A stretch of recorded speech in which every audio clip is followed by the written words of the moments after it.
Gujarat 18 jet ન્યૂઝમાં આપનું સ્વાગત છે। છોટાઉદેપુર જિલ્લાને ભગવાન બિરસા મુંડા જનજાતીય ગૌરવ પરિવહન સેવા હેઠળ 17 નવી બસોની કરાઈ ફાળવણી। રાજ્ય સરકારના આદિજાતિ વિકાસ વિભાગ અને જીએસઆરટીસીના સંયુક્ત ઉપક્રમે અમલમાં મુકાયેલી ભગવાન બિરસા મુંડા જનજાતીય ગૌરવ પરિવહન સેવા હેઠળ છોટાઉદેપુર જિલ્લાને 17 નવી બસોની ફાળવણી કરવામાં આવી છે। આ બસોનો લાભ જિલ્લાના અંતરિયાળ અને આદિવાસી વિસ્તારોમાં અભ્યાસ કરતા વિદ્યાર્થીઓને મળશે, જેથી તેઓ શાળા અને કોલેજ સુધી સુરક્ષિત તેમજ સમયસર પહોંચી શકશે।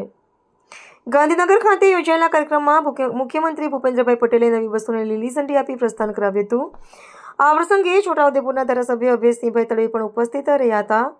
તેમણે રાજ્ય સરકારનો આભાર વ્યક્ત કરી જણાવ્યું હતું કે આ યોજના જિલ્લાના વિદ્યાર્થીઓના શિક્ષણમાં મહત્વપૂર્ણ સાબિત થશે।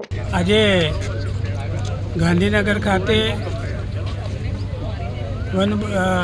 છોટાઉદેપુર જિલ્લાને 17 બસો બોર્ડર વિલેજના ગામો બાળકો માટે છોકરાઓ માટે જે બસો આપી છે એનું અમે માનનીય મુખ્યમંત્રીનો અને આપણા નરેશભાઈ પટેલ સાહેબનો આભાર માનીએ છીએ। અને અમે જે રજૂઆત કરી હતી એ હાઈસ્કૂલો હોય, તાલુકા પ્લેસ હોય, ત્યાં બસો મૂકવામાં આવશે અને અંતરિયાળ વિસ્તારની અંદર આ બસોનો છોકરાઓને લાભ મળશે।